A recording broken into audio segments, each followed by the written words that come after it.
Hi, welcome to the Healing Grief Podcast. My name is Cassandra, and today we have a very special guest.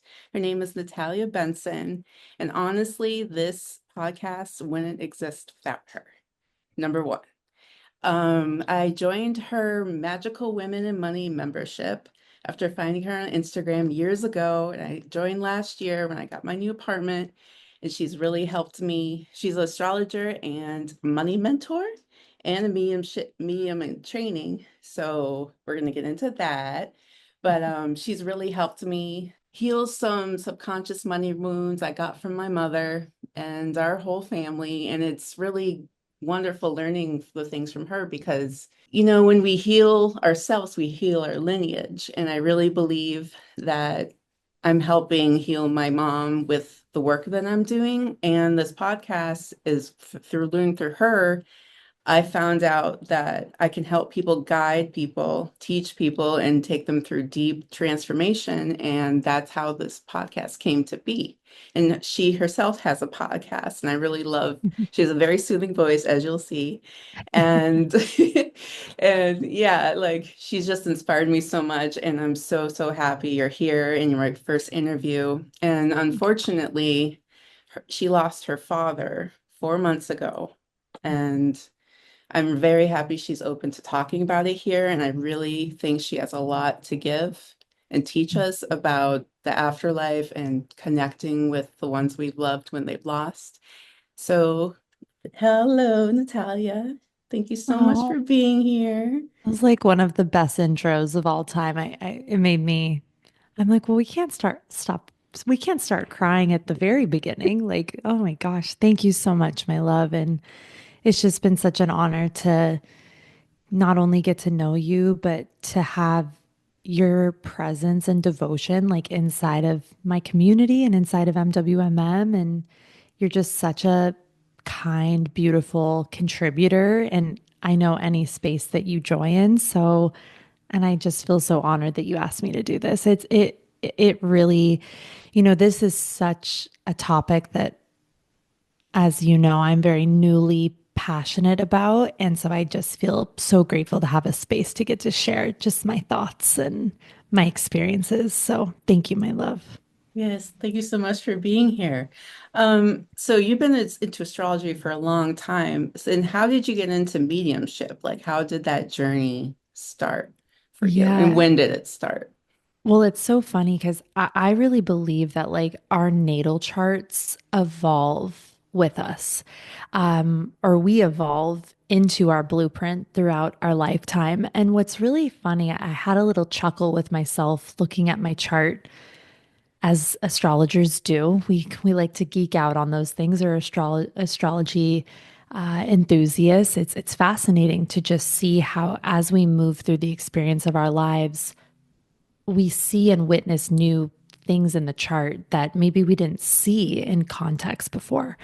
And so, what's interesting is when I look at my chart now, both in the Placidus house system and the whole sign house system, I'm like, oh my God, this is like the full blown chart of someone who communicates with the departed. Like I just never saw it that way. But essentially, what happened, and I'll give you the very short version of the story, but I believe this was about a year ago, going on 2 years, in May.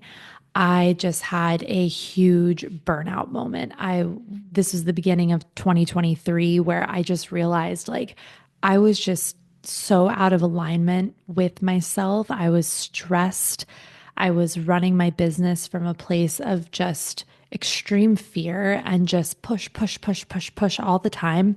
And in May of that year, I actually had a client decide that she no longer wanted to have business mentoring anymore. And business mentoring and teaching online business was a huge part of my income and my revenue at the time. And I remember she got on the phone with me and she just told me, like, hey, I'm not moving in this direction anymore. And so I was like, oh my God, like, okay, obviously I had to respect she doesn't have a business. She doesn't want to do business. Then why would she continue mentoring? But I got off that call and I just remember like putting my hands my head in my hands and just weeping because I had so much scarcity, fear of doing without, fear of loss. And what's funny is I was still teaching money at the time, but I had this wound around just not having what I needed. And I just said out loud, I said, I don't know who I'm talking to, but you need to tell me what to do next because I am so lost and I do not know what to do, and you need to tell me. And I heard this subtle voice that was not mine say, "Oh, we'll tell you what to do." And I remember it gives me chills to this day. And I was like, okay, like who's that? But it felt loving, it felt simple, and it felt true. And so the next day, I got an email in my inbox to have a past life psychic reading with Ainsley McLeod. I had been on his wait list for 3 years. He had been on the Oprah show and Ellen DeGeneres. He was very hard to get in to see. And the next morning, I get an email that says, "Hi, Natalia. This is so and so, Ainsley's assistant. He can see you on Monday. Would you like to book the session?" And I was like, oh my God, here's the Yeah. next step. And Hmm. so, long story, very, very short, I had that session and it was so unbelievably powerful. It affirmed things that I had logically or felt that I understand in theory. All of a sudden, I was slammed into the deep knowing that the spirit world and past lives and this multidimensional thing that we experience is very real. Because if I'm being honest, I forgot for a while. I just got so into my left brain, so into survival, so into like, I'm running this business, we got to grow, I got to survive, da da da da da. And I just forgot. And what's powerful is that to sort of put a bow on this story, I basically got really sick. I ended up in the hospital. Literally had the ambulance pick me up out of my bed. I couldn't open my eyes, I couldn't walk. And I got to the hospital and they were like, "We don't see anything wrong with you." Long story short, not long after that session with Ainsley, I had gone to get a health IV and they had essentially like dosed me with way too high of a dose of glutathione. So, what that does is it makes your liver just unload like every toxin that it has. So, I Oh, literally thought I wow. was dying, but I did die. A part of my ego died and I thought I Hmm. was dying. So, it was very, very frightening. But I came out of that and I was like, I need to change my life. I am so backwards and something needs to change. And while I was healing and resting, I started watching Tyler Henry like basically every day. Like I was like addicted and I would watch his readings and watch how he's like channeling the souls of the departed. And it's so healing for these people. And I heard that voice again and it'd say, mediumship, get a Oh, book on wow. it. And I was like, I was like, what? So I get this book called Magical Mediumship by Danielle Dion. I actually have it on my bookshelf. And I remember I opened the first page and it's like, when speaking to the souls of the dead. And I was like, can we call it something else? I was like, I actually have been pretty much all of my life terrified of ghosts and the unseen and paranormal. It just always scared the crap out of me. And so I really shut myself off from Mm. any sort of relationship with the unseen. I didn't have it for most of my life. And I think that's true for a lot of people. We get scared of it by movies and ghost stories and paranormal phenomena. But what's interesting is essentially when I started to read this book, I just voraciously read it. Like I was taking in this information almost like when you lead like you're wandering in the desert and you finally get a glass of water.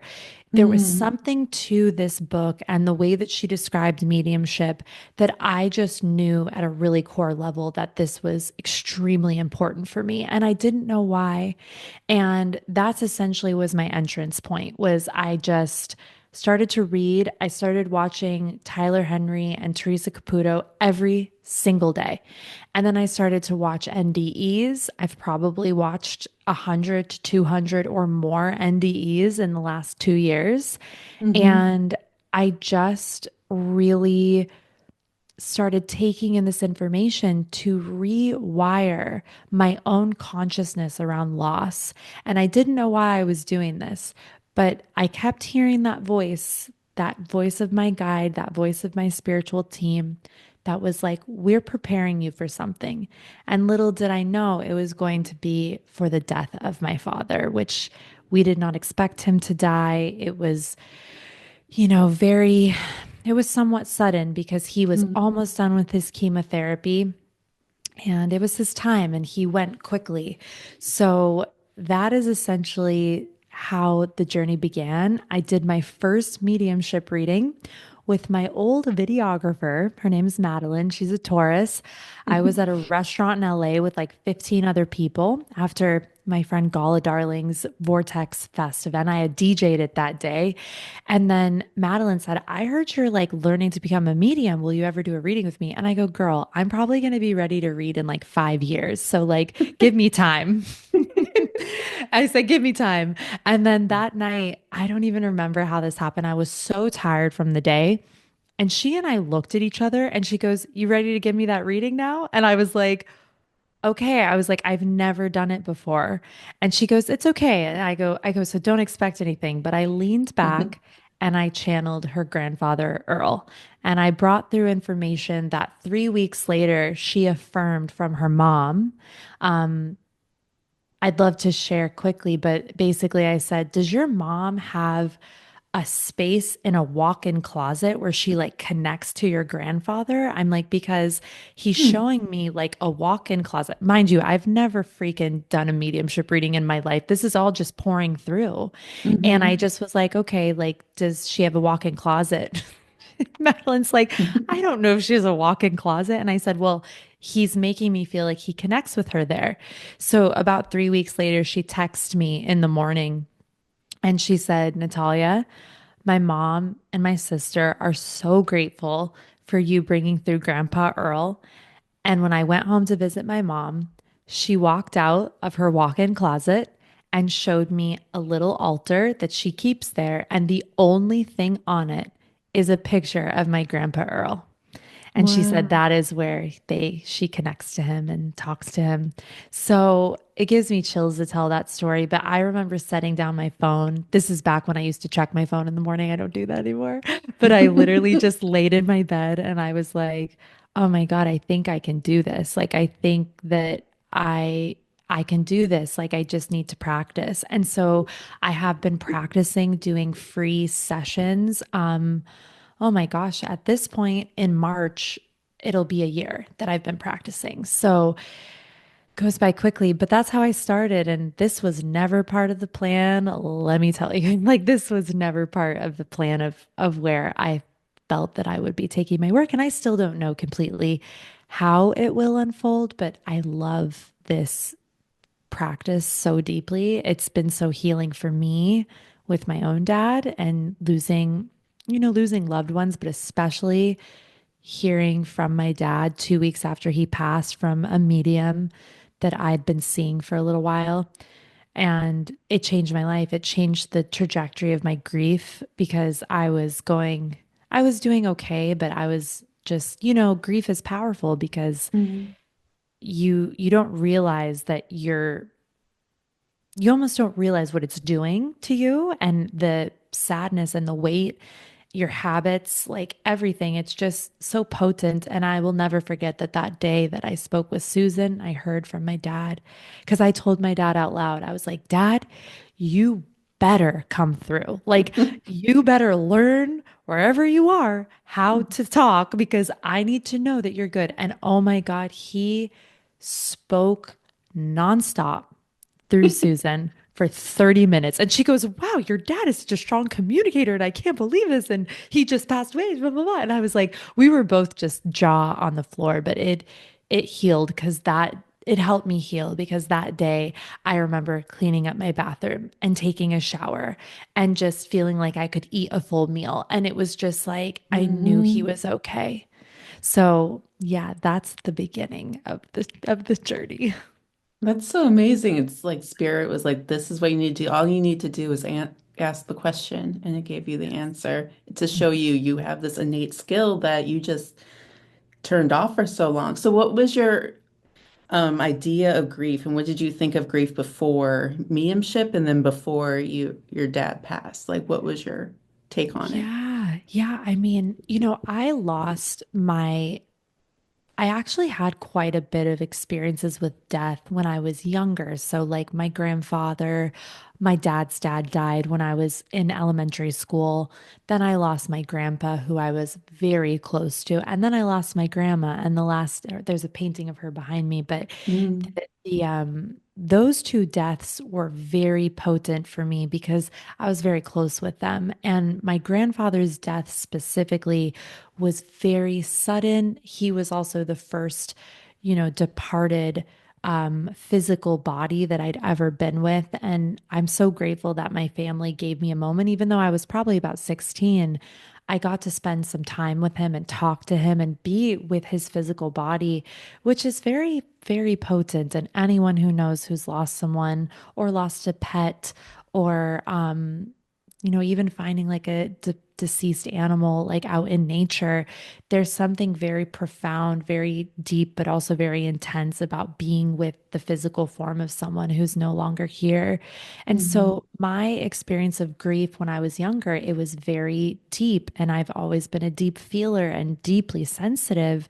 But I will tell you that the grief of losing a parent, and Cass, I know you know this so powerfully, the grief of losing a parent, it lands a little different. There's something very profound about loss of a parent. And so even though I was also much younger, I've lost a few friends, lost a few mentors, people that I was very close with in my life. And the grief was always like, oh my God, like I can't believe this person is gone and this heaviness, but it would subside somewhat quickly, especially if I wasn't deeply close with them. And even mhm, with my grandmother, it took me quite a while to metabolize that grief process. And I was so young. I was going to college. I was drinking a lot. I had a really not healthy relationship with a boyfriend at the time. So it took grief quite a while to work through my system.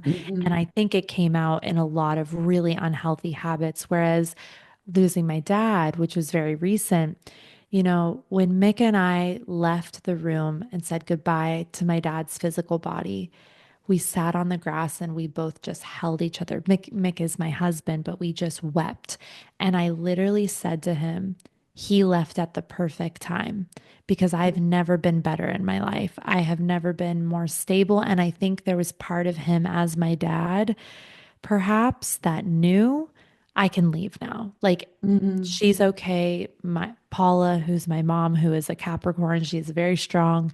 Paula is going to be okay. My brother is going to figure it out. He's going to be okay. And I think there is something for souls. And I gave my dad permission 2 days to leave before he died.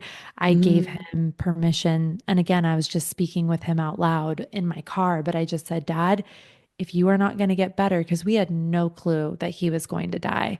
But I just said, if you are not going to get better, if you are not going to return back to yourself, I release you. We are going to be mhm, okay. You can go. And within 48 hours, he died, and he died quickly. He basically got a pneumonia and complications, and he was out.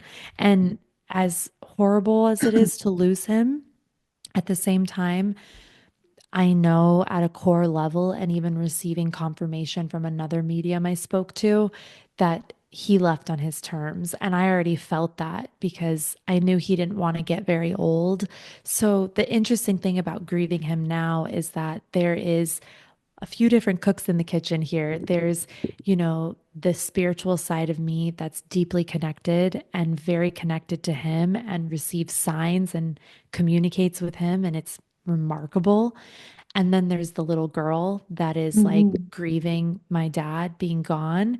And then there's also the adult woman that's still in shock. Like I'm still, as of tomorrow, January 9th, my dad will have been gone for 4 months. So it hasn't been very long, but No, no. this is the powerful thing about grief and being alive in like modern society. It's just like you got to keep moving, but I keep reminding myself to create space. I'm not doing a very good job of that right now, but just to create space to be with my grief. I just did that the other morning and I just realized like, oh, I'll make myself so busy and I'm doing this body healing journey right now and I'm focused on my creativity and my marriage and my business. But I realize, and the house, we just moved into a home and it's just like, oh, I'm doing all of this to avoid like how intense this feels for the human part of me. And I think that that's also an integral part of grieving. It's just there are all these different parts of us that are working in the foreground and the background. And everybody is just trying to be like, wow, there's death is boggling to us as human beings, even for all the studying and all the confirmations and the things that I've experienced. And I'm sure many, many people have experienced on some level when they lose someone. I hope you just have to ask for signs. But however, it's like all of these parts of us are like attempting to get on the same page. And it's very intense to experience grief as an adult, but it's intense to experience grief at any time in our lives because it is one of the most universal, powerful, transformative processes that we'll ever go through. So, it's such a beautiful question, babe. Yeah, it's such an important thing to touch on that you give yourself space and grace to feel these things because society wants us to just go on with life. Yeah. Okay, they're gone, move on. But no, it's a, cataclysmic thing in your life, Yes. especially a parent.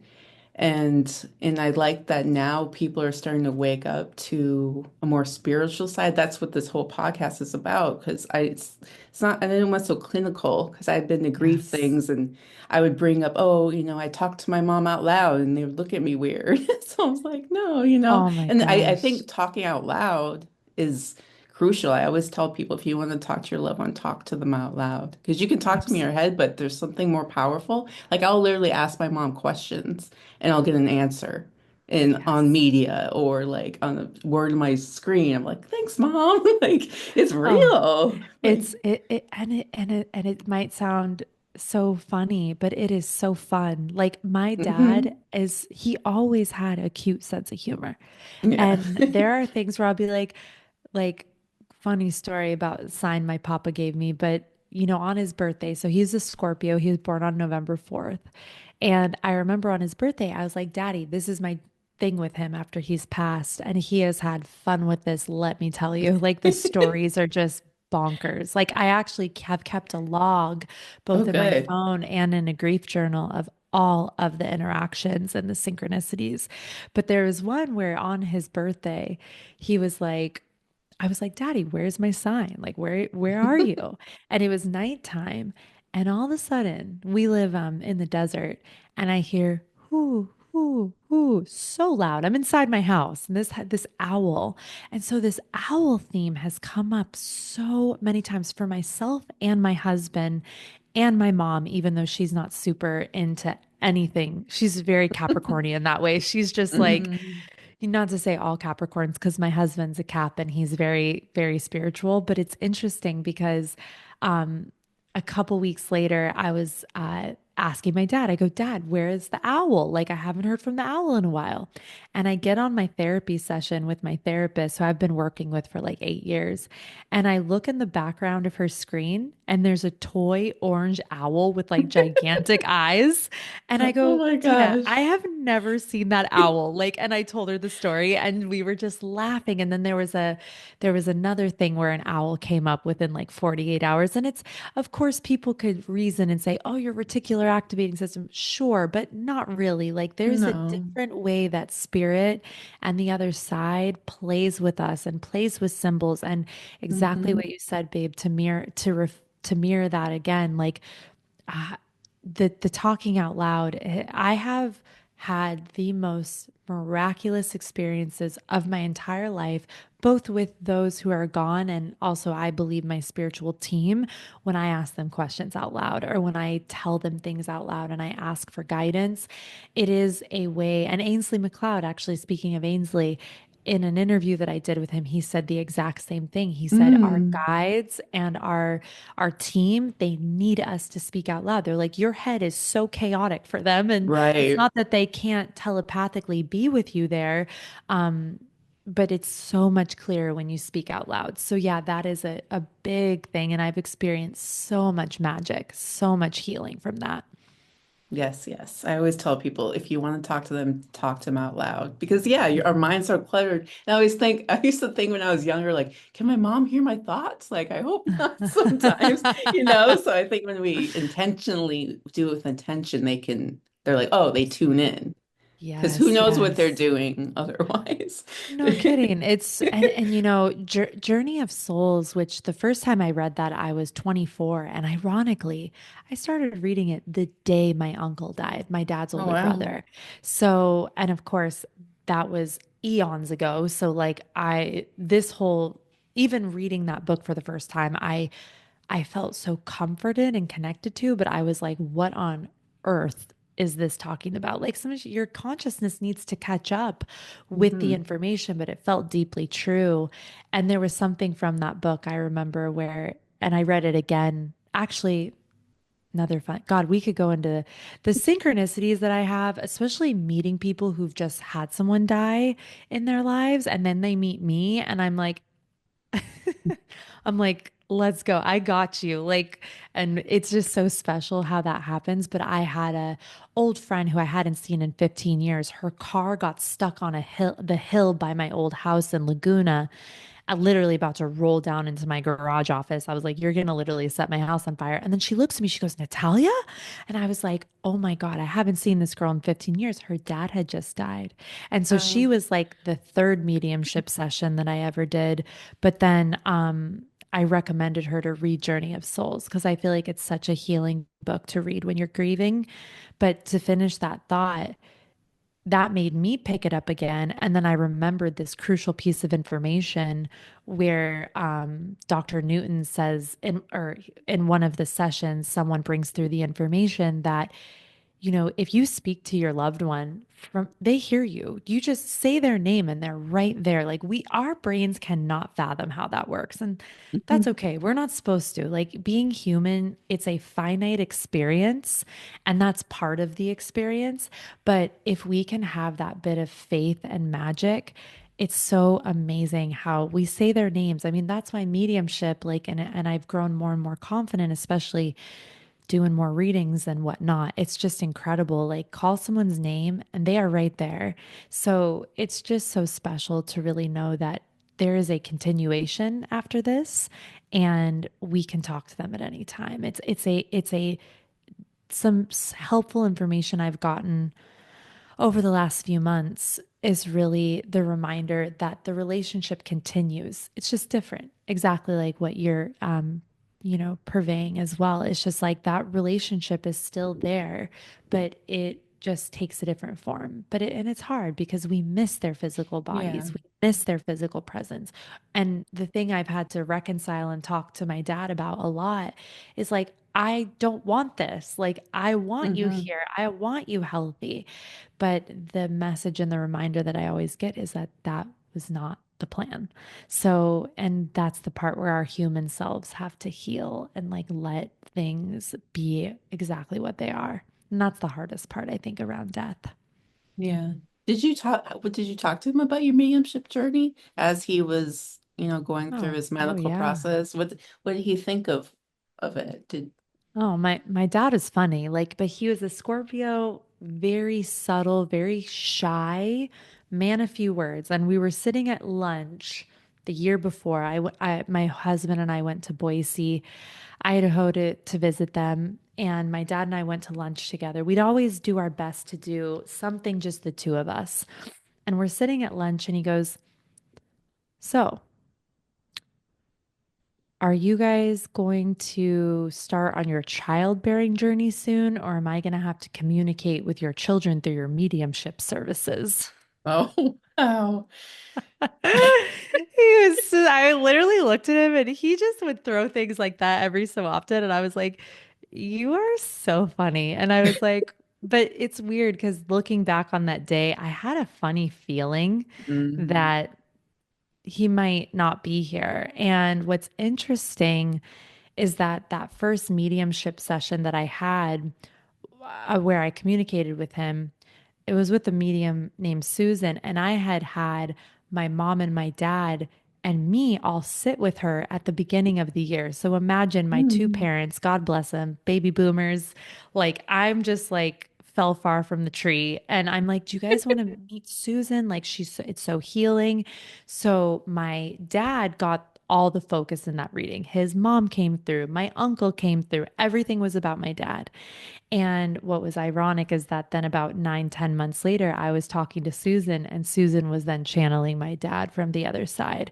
And I said, Mm. Susan, do you remember meeting my dad? And she goes, yeah, it's not lost on me. Like, just kind of freaking mind blowing, to be honest. But my dad was, the thing is, especially as I got older, and I'd say really within the last maybe 5 to 6, 7, 8 years, my dad really started to accept me and really like the beautiful thing about my dad is he never tried to change me, even though he did not understand me like whatsoever. But then when I don't even remember when I told my parents about the mediumship stuff, I really don't recall, but of course, like I was open with them and I told them what I was studying and why it was important to me. And my dad was just like, okay, like if that's something, and then he would talk to me about it every so often. But like I said, he was very much a man of few words. So we didn't go into any deep, profound discussions. And sadly, my dad, well, something really powerful is that basically right before he died, we didn't know, of course, like I said, it was quick. I had a dream where we had just moved into our house, I believe, or no, we were still in Laguna. We were just about to move, and I had a dream where my dad's born and raised in Chicago, and I was standing and I looked behind me, and there's this like massive city of like everything is like gray and it's a very gray day. It's like you can't see the sun anywhere. And I remember looking behind me in the dream and just seeing like the skyscrapers and everything's gray and white and kind of dismal. And then I look to my right and there is my dad staring out into the abyss of this water and you can't see the horizon. And he doesn't look like himself. And I woke up and a deeper knowing in me was like, my dad is going to die. And I could feel Mm. it. But of course, this was so unconscious. I did not know. But I had a few dreams in that time where basically I had that first dream. Then my dad went into the hospital. And then I had three recurring dreams of water rushing into wherever I Mm. was. So it was just, and then I felt his presence here in like my house and it was pretty potent. Like I just was like, Yeah. what is going on? Like something is going on. Mm. And he was starting, from my understanding, he was starting to move in and out, which I do from what I've studied and yes, from what I've studied and read, they can do that, especially if they're sick, where they'll start to disembody, go to the other side, come back in, kind of peek around a little bit. Because I was like, Mm. who the freak is at this house? I was like, we just moved here. I was like, I don't want any like no activity. Like this is our house. But I felt there's this male presence, and it felt so peaceful that I just was like, okay, well, whatever it is, it's okay.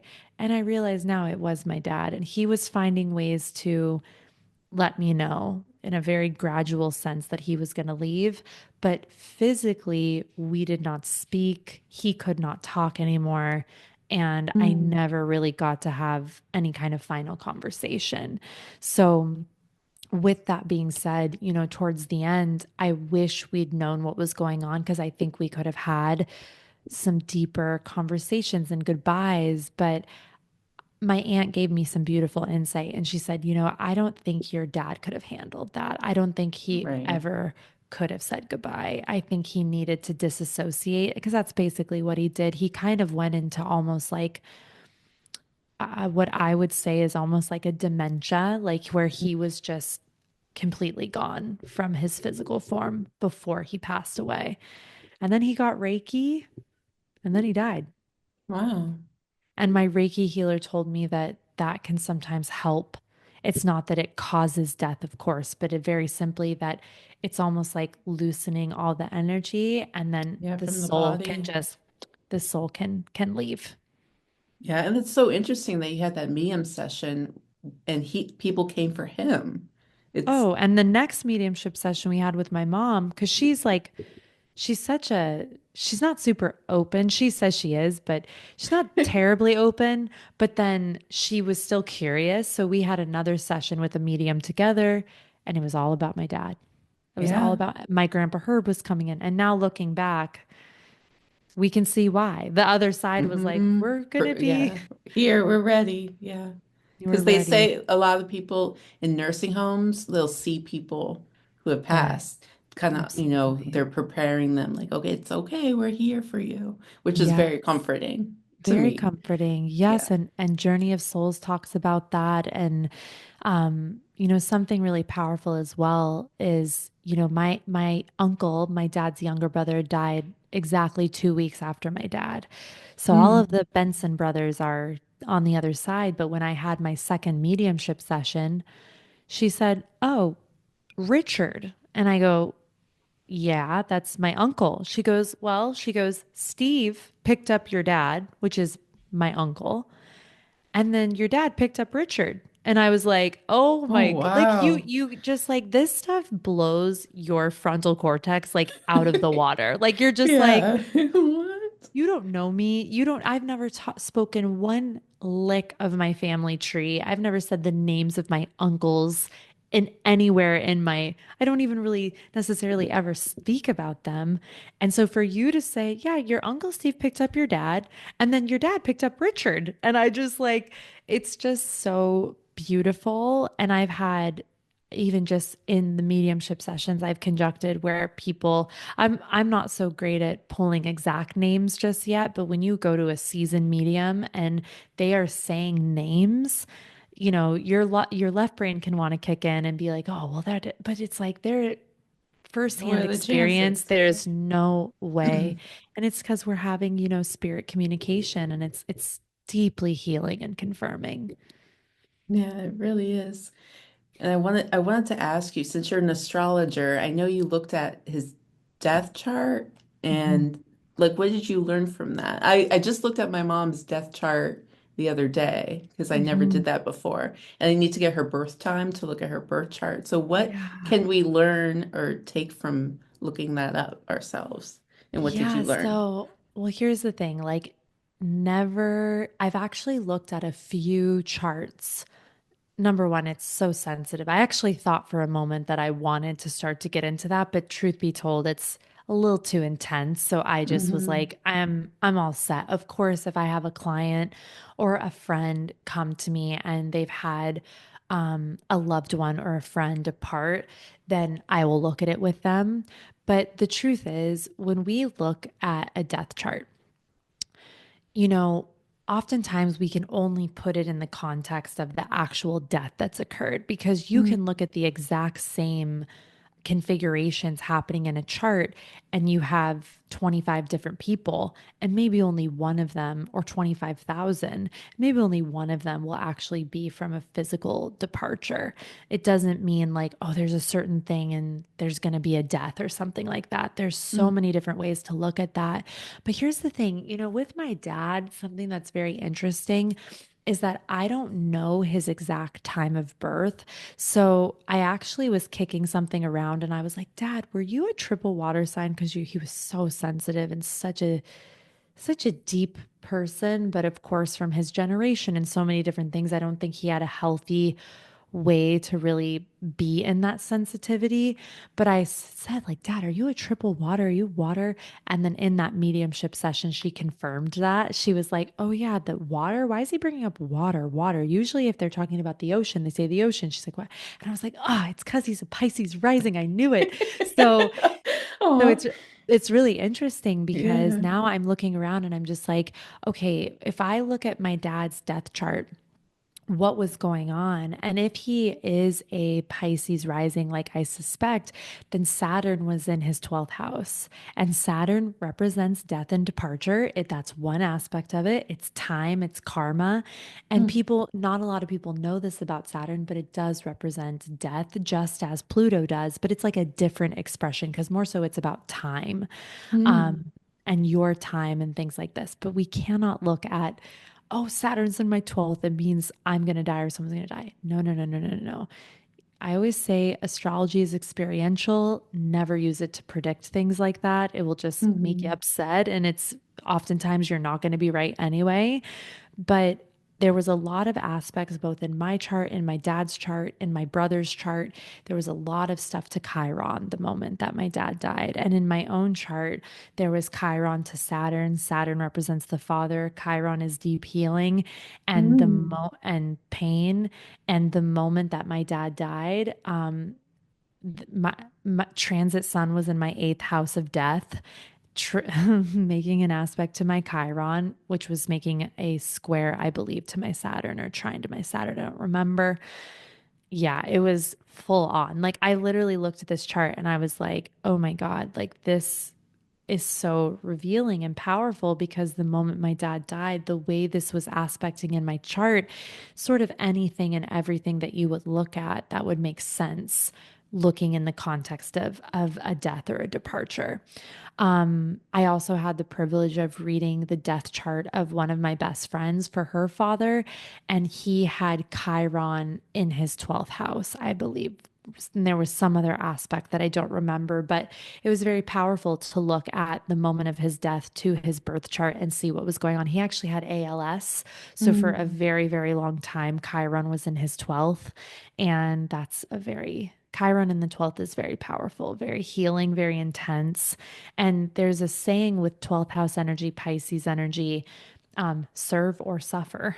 And if we have, yeah, it's Oh, pretty intense saying. It's from one of my favorite astrologers, Isabel Hickey. She has a very famous book called Astrology, a Cosmic Science.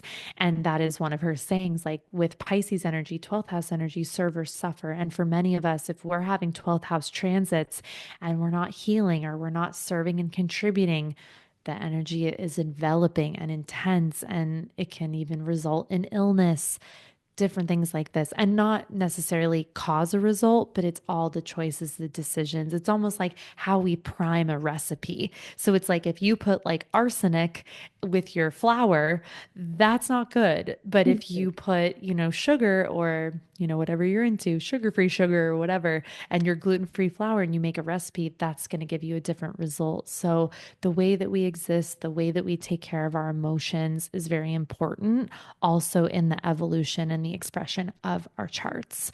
And looking at, yeah, a death chart once someone has passed, I believe it's actually quite easy for an astrologer or someone who's versed in astrology to see the aspects or points that would make sense for a departure.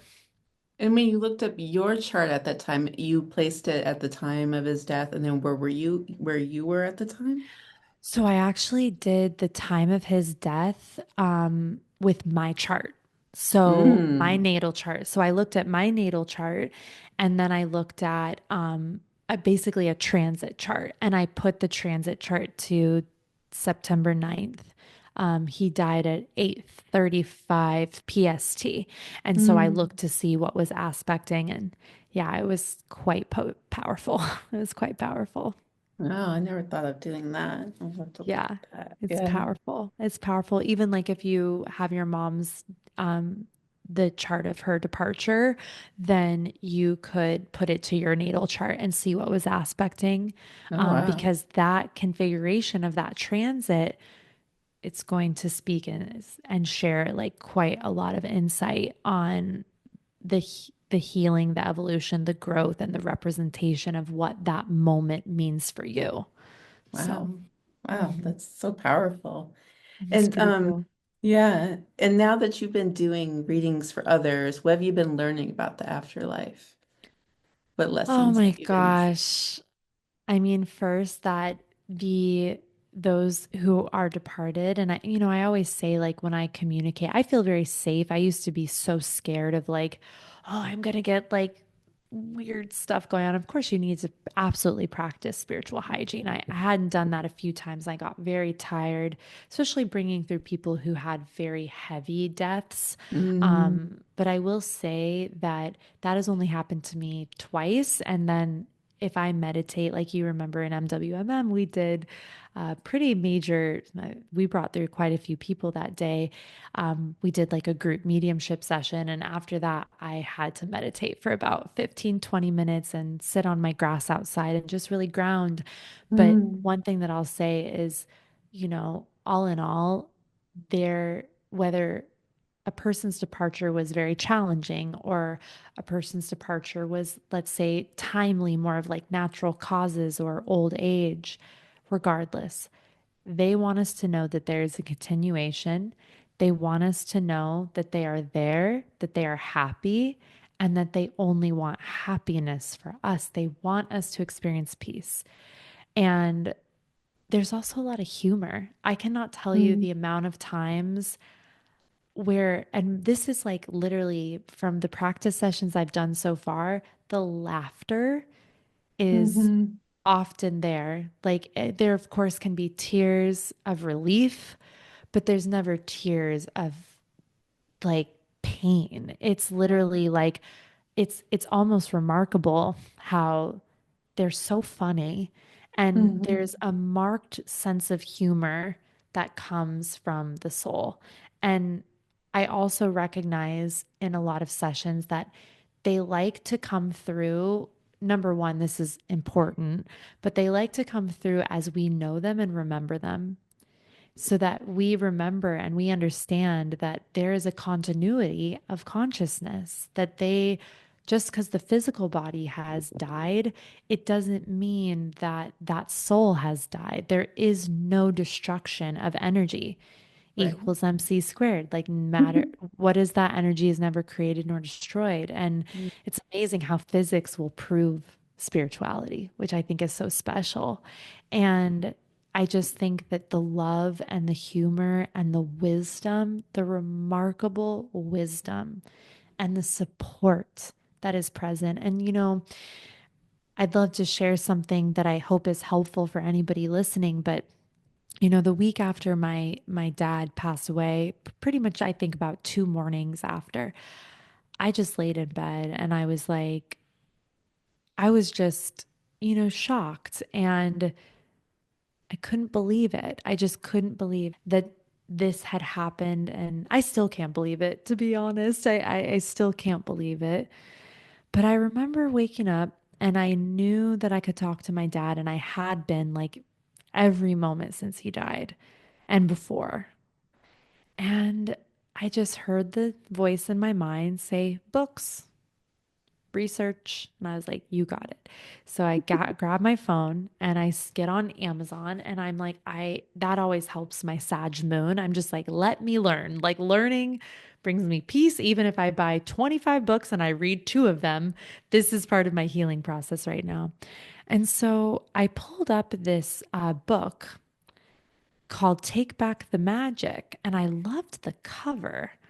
And I see the author's name is Perdita Finn. And I'm like, okay. And I don't know, Cass, if you have ever done this. This was not normal for me to do. But I literally go and I'm like, I want to read about this author. So I scroll down the little Amazon page, put the book in my cart, and I start reading about Perdita Finn for whatever reason. No clue why. And her website's called Take Back the Magic. So I pull the URL and I put it in my phone and I'm reading. And lo and behold, she has a workshop coming up the next weekend called Ancestral Collaborations: How the Dead Never Leave Us and they want to wow. communicate with us and work with us. And my love, when I tell you, and here's what's funny, kind of funny, not for Perdita, God bless, but basically we start, and it was only supposed to be a 2-day workshop that weekend. Well, the next day she emails us and said, "My loves, I'm so sorry. I have horrible food poisoning. I had to go to the ER." She's like, "I'm not going to be able to see you today, but let's see if we can get started next week and we'll turn this into a 4-week course." Well, those 4 weeks were some of the most healing and sacred of my life because I had space to be with other people who are also grieving, but who are very spiritual. And Perdita's work just healed my soul. And I knew it was my dad that led me to her. And I Mm, found this post on her page. This was before I went to the workshop. And she said, basically, my father is the reason I wrote this book. And da da da. Da. And she just brought through this whole transmission. I actually read the whole thing on my podcast because my jaw was on the floor. And I was like, but this is the thing. The dead, she says, the dead are alive and well, and they want to collaborate with us, but you have to talk to them. Exactly what you're saying. mhm, And that ancestral collaborations and the tools that that gave me, it was like the feeling is alive in my body right now because it's like it just reminded me that there is so much more, that there is so much more. And it's so interesting and maybe a little unfortunate that we're just told that we're nothing. We're programmed to think that we are nothing and we're born and we die and you're just here to make money and try to prove your status. And we are so magnificent. And that magnificence is only magnified 100,000 times with the release of the body. And it doesn't mean we can't experience that magnificence within physical form. But what is so special is very simply that if there's one thing of so many that I've learned with the release of my dad, it's that when we are here to make the most of it. We are here to love as best we can. We're here to learn as best we can. And then when we go, when it is our time, whenever that is, we are rejoined. We are never, and we're never not a part of that whole. And I remember breaking up with a boyfriend when I was like, I don't know, in my 20s, and everything was dramatic and everything was just the biggest deal ever, like 2-month relationship. And I remember telling him something and I never forgot it. And I said, when you have loved, you've never not loved. And I felt that with this person where even though we weren't going to work out, but there was so much love between us, that was my soul talking because my soul knows that when I have loved something, I've never not loved that thing. And that and just because the relief of grief of a breakup or a death, love is the continuity of consciousness throughout space and time. And it's what we are. And we're here to embody it as best we can. It's not easy having an ego and being embodied in this very intense earth, but we're here to do that. And I think the spirit world and the souls that are on our team and our ancestors, they are here to help us do that. We just have to ask because they can't interfere.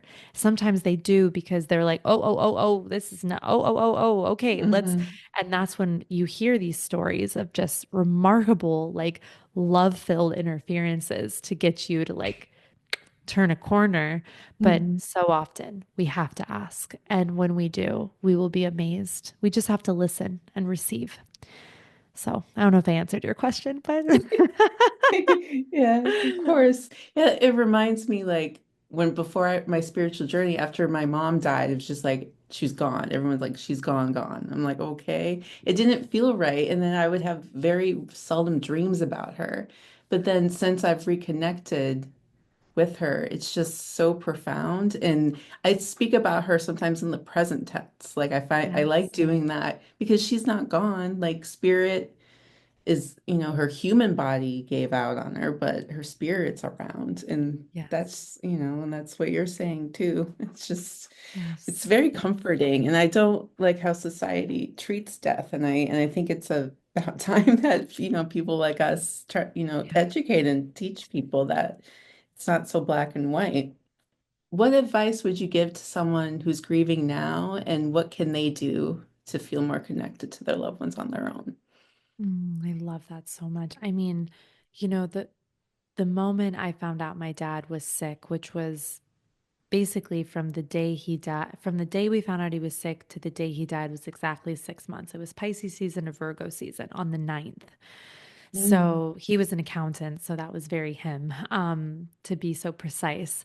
But what's interesting is I had a feeling that was like, this is going to be a ride and you need to take care of yourself. And so actually with that, my one of my coping strategies began my health. Just exercise, walking, nature, eating enough.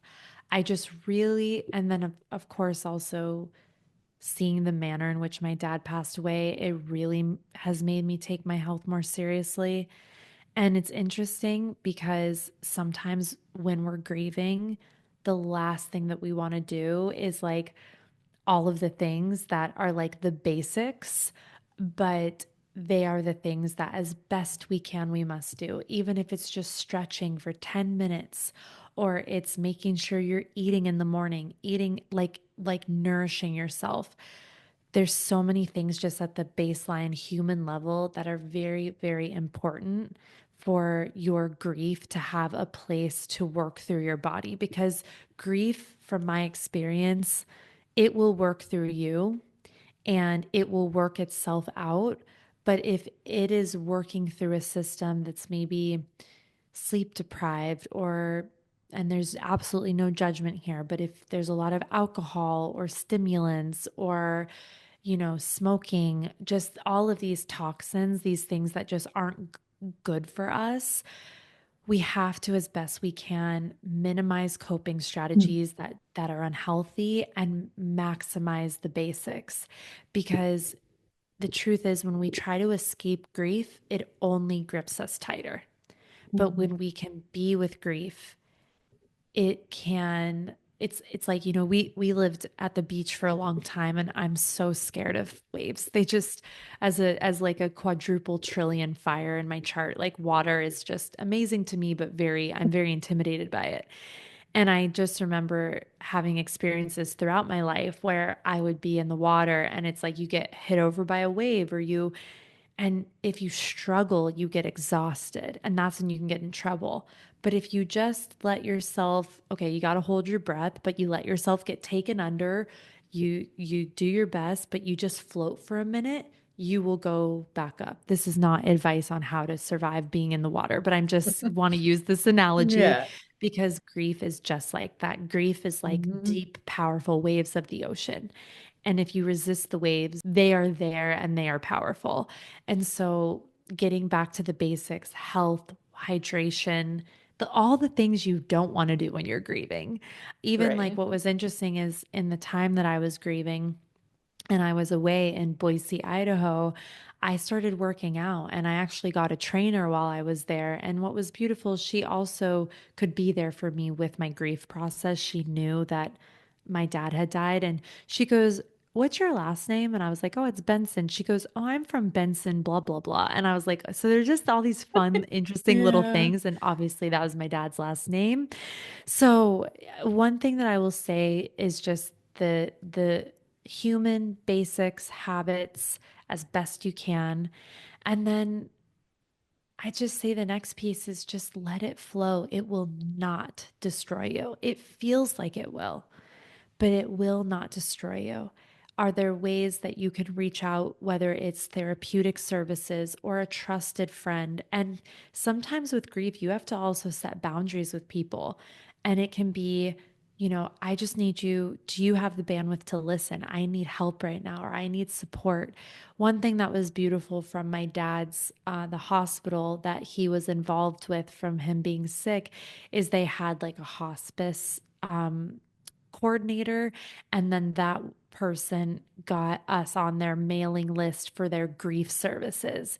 And that's actually been helpful. At first, I was like, okay, what do I want to get stuff in the mail for? But honestly, it always comes at the perfect moment. And it just makes me remember that I'm not alone in my grief. And I think feeling not alone in your grief and being with people who understand grief is very healing. And I think that's enough. I think when you're grieving, the last thing you need is a to-do list. So I think just Yeah. keeping it basic, taking good care of yourself as best you can, and then also being with people, whether it's a grief group or trusted friends who, I've really noticed since my dad has died, there will be moments where it comes up when I'm talking with a friend, and they'll just really listen. And it means so much to me that someone, whether they've experienced losing a parent or not, can just be there and just hear whatever's coming up for me in that moment. That's very healing. So that's important, I believe. Yeah. And then what can people do to connect with their loved ones across the veil? Oh my gosh, of What, course. any little tips? You know, I think there's so many. I think asking for signs is very powerful. A Mhm. beautiful book about this is by Laura Lynn Jackson. It's literally, I believe it's just called Signs. Mm. And do you know if that book is just called Signs? If you look up Laura I Lynn don't. Jackson, I think she has a book called Signs, or it's something Okay. about Yeah. signs. It's a baby blue cover. Um, if you are maybe not as familiar with I would imagine many babes in your space will be like, yes, like synchronicities and things of this nature. But that's a great book if you want to just really, again, have your mind blown by the way the spirit world really wants us to know that they're okay and they're with us. Um, and again, exactly what we talked about, speaking out loud, talking. I have talked to my dad. I don't think that there is a day that has gone by that I have not talked to him. And Oh. whether I'm asking him to help me with something, I actually have a funny story. Maybe it'll be a good place for us to end if you remind me. But just ask them for help. One thing that I learned from Perdita Finn is like, ask your departed for support. Say, you know what? I have to take this test in school. Can you like help me get a good grade on this? Mhm. Or like, I have to like speak for this presentation, or I'm really scared to like get a new job. Like, help me. Can you help me with this? The the the departed love to support us, just like our angels. They love to support us. It's one of because they know how hard it is here. This is such Yeah. dense matter. So to be able to be of support to those who are still embodied in a very dense experience where the whole damn purpose is to forget what you are.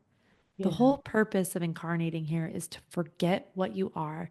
That's why they say it is one of the hardest places to incarnate as a soul, because to forget what you are and then have to be in a world that is just basically attempting to make you forget who you are all the Yeah. time, it is like one of the hardest video games you'll ever play in your life. So, ask out loud. I think books are helpful as well if you want to deepen that connection to your ancestors, your spiritual team. I don't know if other people need this, but for me, reading just has always helped me really strengthen my understanding and then put into practice things that are new and different for me. Yeah. Yeah. It's beautiful. Okay. So all my episodes when we're discussing someone who's passed, I have some rapid fire questions about the person, just so you have a record of it and then people can get to know your father. So the first one is, what is your favorite memory? Oh my God. You know, I'm going to say two because they're kind of same. So when I was little, so my dad named me after a Van Morrison song called Natalia. And when I was little, and I'm an Aries, so anything that was about me, I was like, yeah, yeah, yeah, yeah. So my dad would put on this record and we would dance to it together in our living room. And then at my wedding, we danced to it at my Oh. wedding. So it was one of my most special memories of my Poppy Bear was definitely that. And then another one too is like, I remember one day we went for a walk in the desert, and that's what I'm from Arizona. And I just remember feeling like, oh, wow, there was just such a special energy because I didn't get my dad to open up very often, but that walk he did. And I just felt like there was no one else in the universe. It was just he and I talking. Oh, that's so Yeah, sweet. special. What's the song that reminds you of them the most? No, you know about this, Cass. Yeah. Well, it's fun because my dad was obsessed with music. He was a music guy, so records and CDs and music catalogs. So even as he was starting to die, and music was just so amplified because I could feel him communicating to me through it, which was really special. It was like a feeling I'd never felt. Still blows my mind, to be honest. But, I would say that Take Me Home Country Road, there's the reason that one's so special is because the day before my dad died, I was standing in my kitchen and all of a sudden I started belting it. And I didn't even know John Denver sang it, but John Denver was one of my dad's favorite musicians. And I remember feeling this foreboding feeling because I was like, wait, this is someone singing about like going home to like the home in the sky. I was like, I don't like that. And then, within less than 24 hours, my poppy departed. So I feel like that was another aspect of his soul just belting that through me because I was like, when on earth have I ever just started singing at the top of my lungs, Country Road Take Me Home? But it's special. And when I hear it now, and it'll come on and I feel him and I just sing it at the top of my lungs and I cry and I dance with myself and him. It's special. Yeah, music's so powerful. It is. Um, what was his most notable feature? Like physical. Yeah, or any like what? Yeah, I can see it now. I actually have a great picture of him on my desk. He had really sweet eyes. He had blue, they were kind of bluish, green, gray, and they were very soft and deep. And he just had that Scorpio energy, where he just could be with you.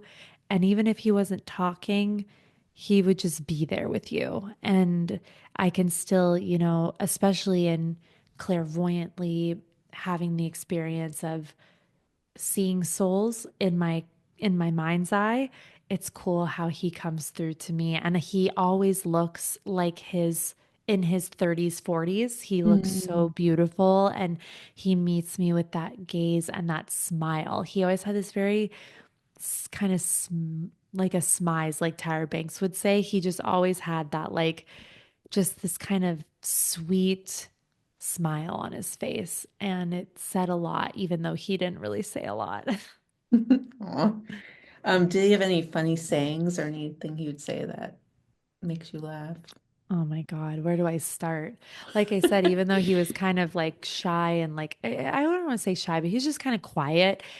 Oh my God, he had a lot. One of them is a cuss word, so I will not repeat it. But um, God, I'd have to think. My brother is so good at remembering all of those. Let me see if I can tune in real quick and remember one. Well, he called me babe. That was like his main thing. He called me babe my entire life. I was always babe, his babe, my babe. That was always it. Um, and yeah, he basically said F and A all the time. Like he's from Chicago. So if something Yeah. would happen, he'd be like, F and A. Like, and he'd just say it real strong and intense. I'd be like, okay, yeah. He had a lot of sayings, a lot of things, but they'll come to me like tomorrow. Yeah, he'll remind you. Yeah. Are there any hobbies or traditions you're going to continue for him? Oh my gosh. I think music is a Mhm. big one and listening to music. And I've even been feeling like going back to my DJing a little bit. So we'll see what comes through with that. Mm. And yeah, my dad was a huge, obsessed with golf. So my husband and my brother will bring that one forward. That's not really my thing, but he loves golfing. And as far as like any traditions, oh man. We didn't do a Christmas tree this year because I got a cold, so we didn't get to put anything up. But my dad always put this like bunk Snoopy on the top of our Christmas tree. So I know my mom has kept that one going. It's Aw, literally this Snoopy has like one eye. It's literally on a corn cob stick. Like that's this so thing is just funny. decrepit. And that leads into the next question. Is there any mementos or precious objects that you have of his? Yeah, it's funny. I actually have his watch. I have it here because I've got a little picture that I found of him holding me when I was a baby. When I asked him for a sign one day, it like fell out of these bags like 5 minutes Mm. later. It was so amazing. So I put it in a frame here on my desk, and then I've got my dad's watch, which was really such a sweet gift that my my brother and my mom. I'm actually surprised that my brother let me have it, but Oh. I love having his watch. It's a little hard because when I hold it, sometimes I'm like, oh, I want your skinny little wrist in this Hmm. watch, but it fits me perfectly. We both have little wrists, and I just am so grateful to have this from him. And I feel like there's something else, but I am not thinking of it right now. But having this watch is very special because this was very a beautiful piece that he had and something that he was very proud of, and he wore it every day. Oh. What important lessons did he teach you? He taught me, he really did embody being a gentle, kind, but powerful person. Mm. Um, I really recognize that my dad and my mom, even though they had their shortcomings, as we all do, that they really, it was important to them that my brother and I were good people and kind people and that we worked hard. My dad was very much instilled that, you know, working hard and being smart about the way you live your life and the accountability. My dad was did not grow up and come from a lot, but he worked really hard and he got really savvy and he just really transformed his financial life throughout his life because he made really hard and sometimes disciplined decisions. And um, he really instilled that in me to just be thoughtful about things. And I really realized after he died how much he influenced me. Because when he was alive, I always just thought, man, we're so different and we can barely talk because I'm like a talker. And then I Mm. really realized, oh my God, there's so much that he gave me. And even MWMM is such an outpicturing of my dad, truly. Wow. Aw, I love that. Yes. Describe him in one word. Mm, I'm just going to say Papa Bear. Yes. And do you have a Yeah. message you like to tell him now? Yeah, I talk to him every day. Just, Daddy, I love you. I miss you horrendously, but I feel you, and I'm so grateful for the life that you gave me. And I'm so grateful for the love that you have instilled in me and that you continue to instill in me from wherever you are in the universe. And I love you forever. Oh, yes, I love that. And to close, do Yay. you want to tell the story? You said there's one little story. We can Yeah. close on that. Okay, great. What a beautiful conversation, babes. Okay, so in learning in Perdita's work, she's like, give the departed like a job, like ask them for help with stuff. So my mom and I decided my mom, my brother, and I decided that I would basically lead my dad's service. So, Oh. obviously, welcoming everyone. And then when it's my mom's time to speak, my brother's, my time, and then the people that we were inviting to speak.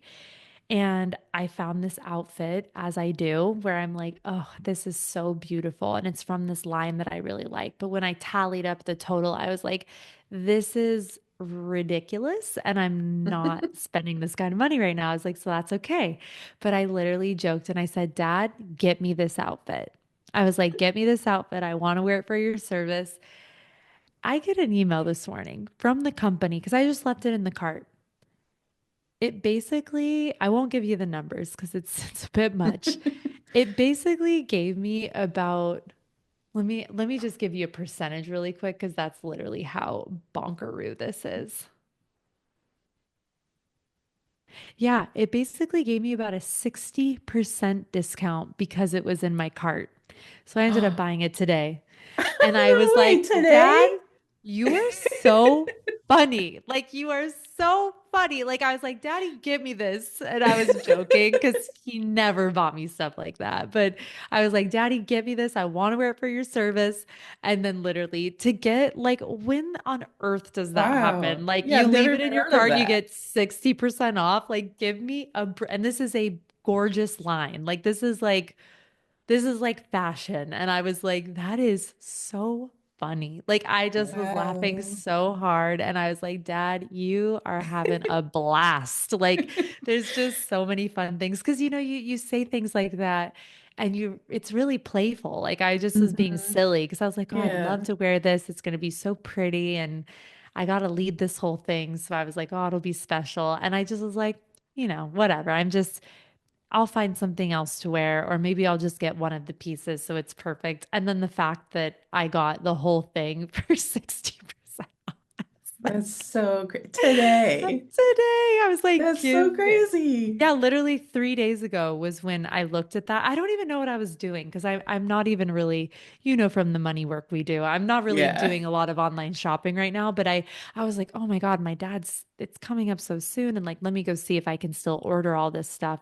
I mean, you just can't Wow. make this stuff up. It's so No, special you and can't. silly and cute. And I they just love that. really love to play with us, truly. We just got to ask. That's a perfect way to end. And so, where can people find you?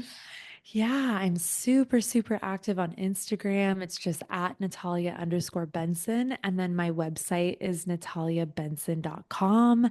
And, my work is very heavily rooted in astrology and personal finance and business. Entrepreneurship for often like more empathic spiritual women. But yeah, I'm really excited to start to bring in more mediumship and I'm excited to see where I go with that. But if you're curious about the connection between personal finance, financial empowerment, and then your unique astrology, that's basically what my work is rooted in. Yay. Yes. Thank you so much for being here. I love you so Thanks, my love. much. I love you. This was so incredible. Yay. And yes, this wouldn't exist without you. So I love Oh, that this is going what to an be the first honor. episode of the Oh, year. So, can't wait to yes. share it. Thanks, Angel. Yes. And thank you all for listening. And remember forever.